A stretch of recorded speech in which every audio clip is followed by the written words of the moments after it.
warahmatullahi wabarakatuh. Nama saya Yuni Rahayu Utami dari Universitas Uin Lampung dengan NPM 2011030276, Prodi Manajemen Pendidikan Islam kelas L semester 2. Baik, di sini saya akan menjelaskan materi saya, yaitu tentang kemajuan kebudayaan Islam pada masa Bani Abbasiyah. Kemajuan kebudayaan masa Bani Abbasiyah. Yang pertama, kemajuan di bidang sosial dan budaya. Selama masa pemerintahan dinasti Bani Abbasiyah 750 sampai 1258 Masehi, banyak perkembangan yang terjadi, di antaranya adalah perkembangan bahkan dalam bidang sosial budaya. Di antara perkembangan tersebut yaitu seni bangunan dan arsitektur masjid. Masjid merupakan bangunan tempat ibadah umat Islam yang merupakan wakil paling penting dari arsitektur Islam. Oleh karena itu, masjid merupakan seni arsitektur Islam yang tidak ada tandingannya. Arsitektur Islam yang berkembang pada masa dinasti Bani Abbasiyah masih mengacu pada perkembangan arsitektur seni Islam sebelumnya, yakni pada masa Bani Umayyah. Salah satu bangunan masjid yang didirikan pada masa pemerintah Bani Abbas adalah bangunan Masjid Samara di Baghdad. Yang selanjutnya adalah seni bangunan kota. Peradaban Islam mengalami masa keemasan pada masa pemerintahan dinasti Bani Abbasiyah 750 sampai 1258 Masehi. Ini bangunan Islam yang pada mulanya hanya sederhana, yang menjelma dalam bentuk masjid, kemudian beransur-ansur merambah ke seni bangunan lainnya. Setelah umat Islam memperoleh pengetahuan dan teknik dari tenaga ahli dari wilayah-wilayah yang menjadi wilayah kekuasaan Islam. Yang kedua adalah perkembangan dan kemajuan bahasa sastra. Bahasa dan kesusastraan merupakan salah satu perhatian besar penguasa Bani Abbasiyah dan juga para ahli bahasa dan seniman. Antara lain yaitu perkembangan puisi. Pada masa pemerintahan Bani Abbasiyah terjadi perubahan dan perkembangan puisi dengan aliran baru dalam sajak-sajaknya, baik isi, unsur, tema atau sasarannya, sehingga dalam hal-hal tersebut para sastrawan pada masa pemerintahan Bani Abbas mengungguli keterampilan para sastrawan sebelumnya. Yang selanjutnya adalah perkembangan prosa. Pada masa pemerintahan dinasti Bani Abbasiyah telah terjadi perkembangan yang sangat menarik dalam bidang prosa. Hal itu disebabkan antara lain karena dukungan para pengusaha dan kemampuan pribadi yang dimiliki masing-masing sastrawan. Banyak buku sastra dan novel, riwayat dan kumpulan nasihat dan uraian-uraian sastra yang dikarang atau disalin dari bahasa asing. Tokoh dan pengarang terkemuka pada masa pemerintahan dinasti Bani Abbasiyah antara lain: yang pertama, Abdullah bin Muqaffa; yang kedua, Abdullah Hamid Al-Khatib; yang ketiga, Al-Jahid; yang keempat, Ibnu Qutaibah. Yang selanjutnya adalah perkembangan seni musik. Di masa pemerintahan Abbasiyah, masuknya pengaruh asing dalam perkembangan seni musik di dunia Islam semakin deras. Penerjemah literatur ilmiah dari Yunani juga mengumpas teori-teori musik, antara lain karya filsuf Aristoteles yang diterjemahkan ke bahasa Arab berjudul Kitab Al-Masail atau Problemata oleh Hunayn Ibnu Ishaq. Yang ketiga adalah kemajuan dalam bidang pendidikan. Pada masa itu, mayoritas umat Islam mampu membaca dan menulis. Mereka juga dapat memahami Al-Quran.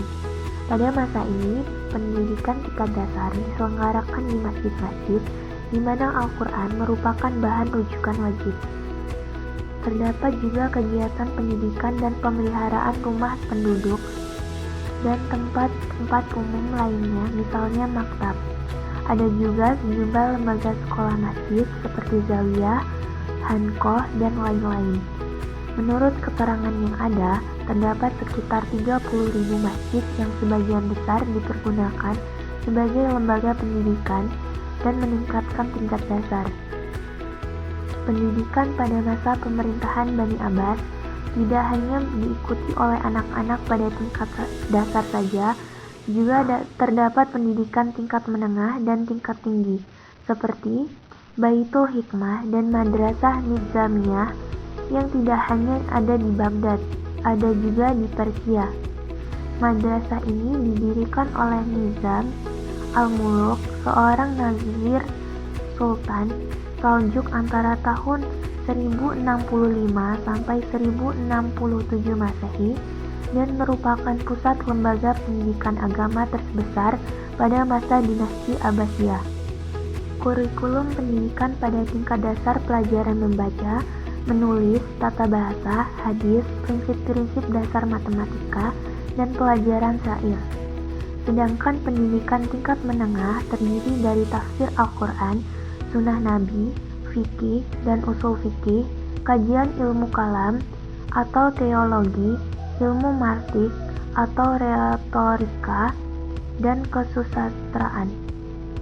Kaum terpelajar tingkat tinggi mengadakan pengajian dan penelitian mandiri di bidang astronomi, dunia geografi, filsafat, geografi, musik, dan kedokteran.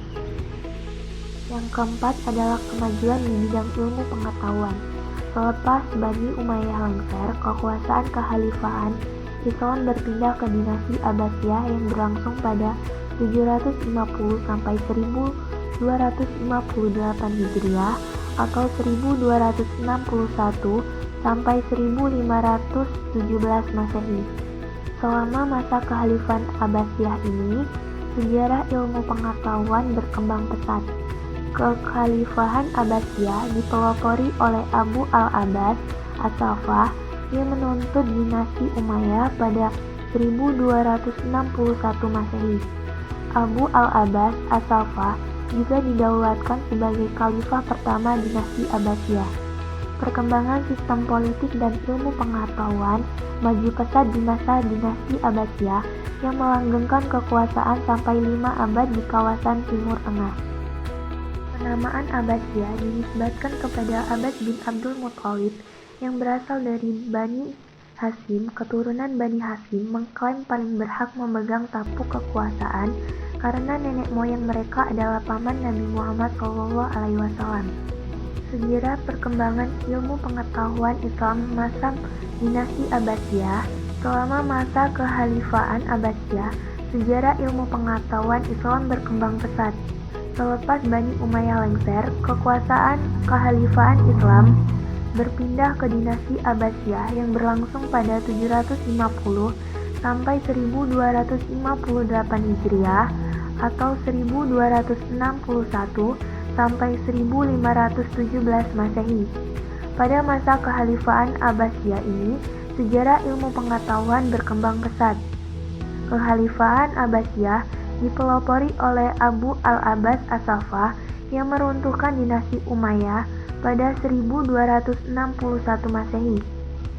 Abu al-Abbas as-Saffah juga didaulat sebagai khalifah pertama dinasti Abbasiyah. Di era dinasti Abbasiyah, ilmu pengetahuan Islam berkembang pesat. Masa puncaknya ketika pemerintah Khalifah Harun ar-Rasyid 786 sampai 809 Hijriah dan Khalifah Al-Ma'mun ar-Rasyid 813 sampai 833 Hijriah. Dalam perkembangan ilmu pengetahuan pada masa Daulah Abbasiyah, Khairul Ummah merangkumnya sebagai berikut. Yang pertama adalah ilmu tafsir, yang kedua ilmu kalam dan teologi Islam, yang ketiga ilmu tasawuf, yang keempat ilmu geografi, yang kelima ilmu kimia, yang keenam ilmu kedokteran dan farmasi, yang ketujuh ilmu matematika, yang terakhir adalah sejarah, yang kelima adalah kemajuan di bidang ilmu pengetahuan agama. Dalam bidang ilmu agama, muncullah beberapa ulama dalam bidang hukum atau fikih dengan berbagai mazhab. Baik, terima kasih. Itulah hasil video materi saya. Wassalamualaikum warahmatullahi wabarakatuh.